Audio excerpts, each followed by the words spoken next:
Assalamualaikum warahmatullahi wabarakatuh. Saya Sri Siva Nuraini dari kelas 11 IPA 2 SMA Plus Asala Bandung. Di sini saya mewakili kelompok 4, yaitu kelompok pembelajaran PKN yang beranggotakan Dianita Ismayani, Gema Azaiba, Nazwa Pratiwi, Pratama Bayu Wibowo, Syafaulia, dan saya sendiri. Di sini saya akan menjelaskan sedikit tentang pelaksanaan demokrasi pada tahun 1965 sampai 1998. Era baru dalam pemerintahan dimulai setelah melalui masa transisi yang singkat, yaitu antara tahun 1966 sampai 1998, ketika Jenderal Soeharto dipilih menjadi Presiden Republik Indonesia. Era ini juga dikenal sebagai Orde Baru dengan konsep demokrasi Pancasila. Visi utama Orde Baru adalah untuk melaksanakan Pancasila dan Undang-Undang Dasar 1945 secara murni dan konsekuen dalam setiap aspek kehidupan masyarakat Indonesia. Dengan visi tersebut, Orde Baru memberikan harapan bagi rakyat Indonesia, terutama yang berkaitan dengan perubahan-perubahan politik yang bersifat otoriter. Rakyat percaya terhadap pemerintahan Orde Baru di bawah pimpinan Presiden Soeharto atas dasar beberapa hal diantaranya, yaitu 1. Soeharto sebagai tokoh utama Orde Baru dipandang sebagai sosok pemimpin yang mampu mengeluarkan bangsa Indonesia dari keterpurukan. Kedua, Soeharto berhasil membubarkan Partai Komunis Indonesia yang menjadi musuh Indonesia pada saat itu. Ketiga, Soeharto berhasil menciptakan stabilitas keamanan Indonesia pasca pemberontakan PKI dalam waktu yang relatif singkat. Dalam perjalanan politik pemerintahan Orde Baru, kekuasaan presiden merupakan pusat dari seluruh politik di Indonesia. Lembaga kepresidenan merupakan pengontrol utama lembaga negara lain yang bersifat suprastruktur maupun infrastruktur. Selain itu, Presiden Soeharto mempunyai legalitas yang tidak dimiliki siapapun, seperti pengemban Supersemar atau Surat Perintah 11 Maret, Mandataris MPR, Bapak Pembangunan, dan Panglima Tertinggi ABRI. Peristiwa yang terjadi pada pelaksanaan demokrasi di Indonesia pada tahun 1965 sampai 1998. Di antaranya yang pertama, Surat Perintah 11 Maret atau yang kita sebut Supersemar tadi. Isi dari Supersemar adalah pemberian mandat kepada Letnan Jenderal Soeharto selaku Panglima Angkatan Darat dan Komando Pemulihan Keamanan dan Ketertiban Kopkamtib untuk memulihkan keadaan dan kewibawaan pemerintah serta penerima mandat harus melaporkan segala sesuatu kepada Presiden. Yang kedua, ada peristiwa Tritura atau Tri Tuntutan Rakyat, 3 tuntutan rakyat, yang diantaranya berisikan pembubaran PKI.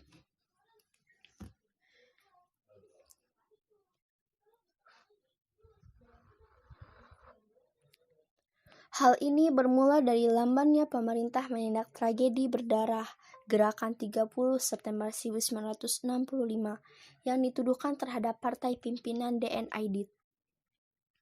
4 bulan sejak penculikan dan pembunuhan beberapa petinggi Angkatan Darat, Soekarno masih juga bimbang mengambil keputusan tegas, padahal gelombang kegeraman masyarakat telah meluas.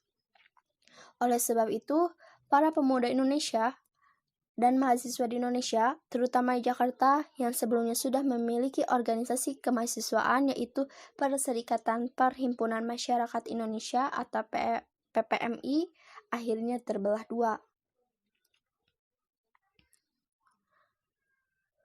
Sebagian anggota yang berhaluan ideologi kiri ikut meragu, menuduh PKI sebagai dalang peristiwa Gerakan 30 September 1965 karena belum ada bukti kuat. Sementara itu, mahasiswa-mahasiswa lain yang berhaluan kanan menuntut keras agar PKI segera ditindak tegas. Perbedaan pendapat ini melahirkan wadah baru di tubuh PPMI, yaitu KAMI atau Kesatuan Aksi Mahasiswa Indonesia. Kami meyakini bahwa orang-orang PKI adalah dalang di balik peristiwa berdarah tersebut. Mereka menuntut tegas pemerintah untuk segera membubarkan PKI. Tuntutan pembersihan kabinet dari unsur G30 SPKI. Tuntutan terhadap pembersihan kabinet ini lantaran pemerintahan Soekarno dianggap tidak becus mengendalikan kestabilan sosial ekonomi yang sedang mengalami penurunan drastis.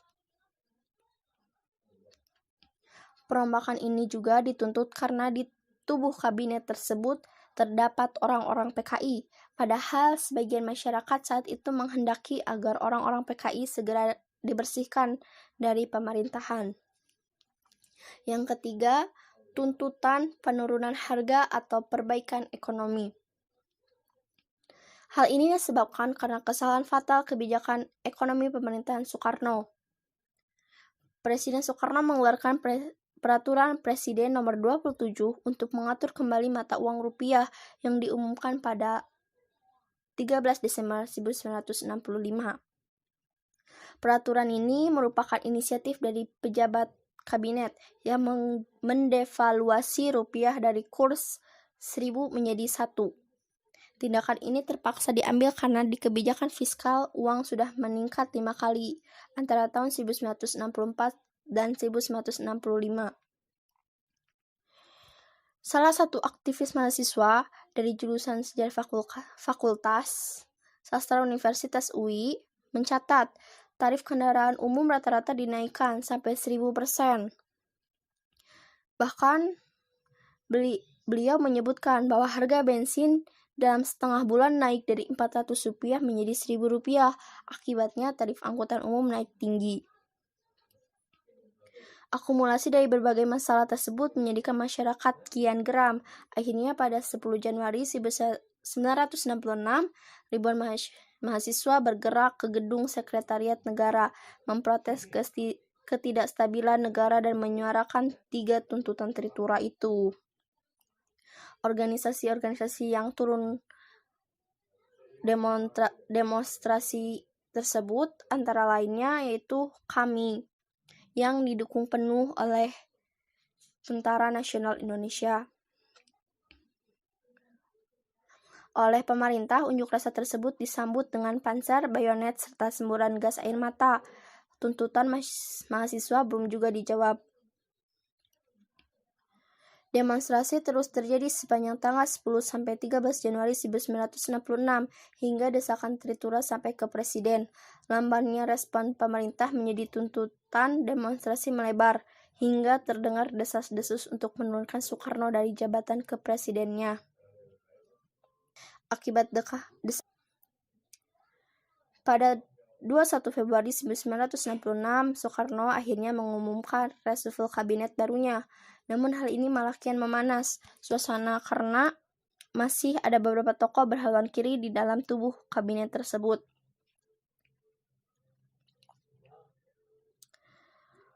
Soekarno yang berang terhadap ulah mahasiswa akhirnya membubarkan KAMI atas kericuhan tersebut. Kendati KAMI sudah dibubarkan, gelombang protes tetap tinggi beberapa hari setelahnya. Akhirnya keluarlah Tita Sakti melalui surat perintah 11 Maret 1966 yang menunjuk Soeharto, Panglima Komando Operasi Keamanan dan Ketertiban Kopkamtib saat itu untuk mengendalikan keamanan dan ketertiban negara tadi. Super Semar justru dimanfaatkan oleh Soeharto untuk merebut kekuasaan hingga akhirnya berkuasa sebagai Presiden RI kedua hingga 32 tahun lamanya. Peristiwa ketiga yaitu adanya sidang umum keempat MPRS yang menghasilkan beberapa ketetapan. Di antaranya ada ketetapan MPRS nomor 9 tentang pengukuhan surat perintah 11 Maret. Yang kedua, ketetapan MPRS nomor 25 tentang pembubaran PKI dan ormas-ormasnya. Pernyataan sebagai organisasi terlarang di seluruh wilayah negara Republik Indonesia bagi Partai Komunis Indonesia dan larangan setiap kegiatan untuk menyebarkan atau mengembangkan paham atau ajaran komunisme. Peristiwa yang keempat yaitu ada Nawaksara. Nawaksara adalah sebuah judul pidato yang dilakukan Soekarno pada tanggal 22 Juni 1966 dalam sidang MPRS keempat. Pidato ini disampaikan oleh Soekarno sebagai pertanggungjawabannya atas sikapnya dalam menghadapi gerakan 30 September. Peristiwa yang kelima yaitu pelaksanaan demokrasi Pancasila. Dalam pelaksanaan demokrasi Pancasila benar-benar melandaskan pada nilai yang tertuang di dalam Pancasila, yaitu nilai ketuhanan, kemanusiaan, persatuan, kerakyatan, serta nilai keadilan di mana kedaulatan rakyat menjadi tujuan utama demokrasi Pancasila. Walaupun secara teori demokrasi Pancasila terlihat sangat meyakinkan, namun pada faktanya demokrasi pada tahun itu tidak berjalan secara maksimal karena kurang kebebasan mengkritik jalannya kepemerintahan. Demokrasi Pancasila runtuh bersama dengan kejatuhan Orde Baru pada tahun 1998. Krisis ekonomi, pelanggaran HAM, dan korupsi, kolusi, nepotisme atau disingkat menjadi KKN yang menggerogoti Indonesia menyebabkan pergerakan protes massa secara masif pada pertengahan tahun 90-an yang menuntut adanya reformasi. Pada tanggal 21 Mei 1998, Soeharto mengundurkan diri sebagai presiden dan menyerahkan kekuasaannya kepada B.J. Habibie. Sekian yang dapat saya sampaikan. Mohon maaf bila ada banyak kesalahan. Wassalamualaikum warahmatullahi wabarakatuh.